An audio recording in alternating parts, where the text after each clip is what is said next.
I'm gonna teach you how to move your knees off the floor with your snatch technique, and we're gonna start right now.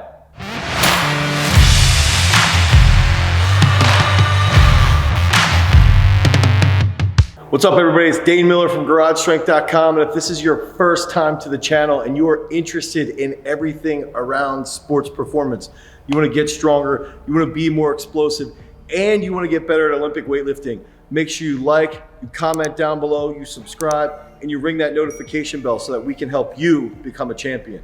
So when a lot of weightlifters come into our doors here at Garage Strength, we notice there's a serious problem with the snatch coming off of the floor. A lot of weightlifters are confused about how to actually move their knees coming off the floor. They don't really even know what to do. They don't know where that bar should be when they're starting the lift, and that can lead to a lot of serious different problems. So what we've done is we put together 4 key aspects to ensure that you move that snatch portion as accurately as possible from the floor to the knee. So we're here with 2-time senior national champ and senior Pan Am team member, Jacob Horst.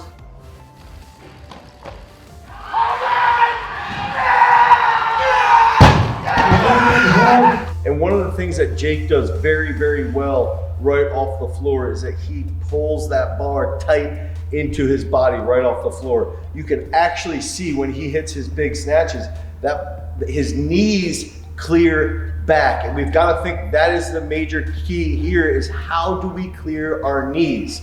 And something that is lost in the weightlifting world is that the knees are taught typically to go out or slightly back, but we want to think right off the floor, we want the knees to clear back. And to start off right away, that first key tip is that we want to make sure the bar is starting in the right spot. And that means that the bar should be right over the midfoot. So Jake's going to get his snatch grip established, and that bar is going to start directly over the mid part of his foot. It's not going to be out by the toes. It's not going to be in super tight in by the crook of his ankle. Instead, it's going to be right over his midfoot, and that's going to help him engage the commencement of the knees clearing back.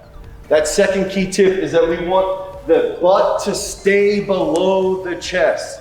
Okay, so as he lifts off the floor, his hips will rise, but we want his hips and his chest to rise together. So Jake's gonna pull off the floor to just below the knee, and his knees push back and his chest stays above his butt. That's gonna help him stay over the bar, and it's gonna help the bar be in a very good position when he's getting to the bottom portion of his kneecap. So that third big key tip is, what should the knees do? Okay, so a lot of lifters will push their knees out a little bit. And if we can think about, there's some really great lifters out there that do push their knees wider. Somebody like Rebecca Koa, who tends to push her knees out a little bit wider. What does end up happening is she gets onto her toes a little early, she jumps back a little bit, and then sometimes she might miss that bar forward. Typically she doesn't, because she's a savage. What we figured out here at Garage Strength is that most athletes, 95% of athletes, should be clearing their knees directly back. Short-limbed and long-limbed athletes. So we want to see with Jake here, he's going to set this up where he's going to push his knees back over his heels. So when he pulls to his kneecap, the knees will clear back, and you'll have a completely vertical shin angle. That's extremely important, because now he's going to have all this tension on his hamstrings. When his hamstrings are loaded, we have to recognize that the hamstrings are the most explosive, most fast twitch muscles in our posterior chain, and we want to load them. And by pushing the knees back over the heels and getting that vertical shin angle, now we can load those hamstrings so that we can finish the rest of that lift. So that fourth big tip is to feel your hamstrings through your heels. So when Jake is loaded here and he's got that bar right at that kneecap, he's gonna feel tension from here all the way down into the heels. We want that foot to be flat. So we want him grabbing with his toes, grabbing the floor with his heels, and we wanna feel the tension in his hamstrings all the way down through the heels. So use these 4 key tips. Make sure that that bar is starting at the midfoot. Make sure that your chest is rising above your hips.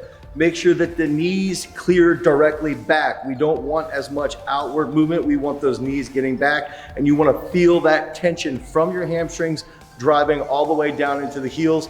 And those 4 keys are gonna help you develop a better snatch from the floor to the knee. This will take tons of time. It will take a lot of reps, 3 to 6 months of hitting these good positions off the floor, and that's gonna lead to a much bigger snatch. If you want more information behind improving your snatch technique, click on this video right here. Until next time, guys, peace.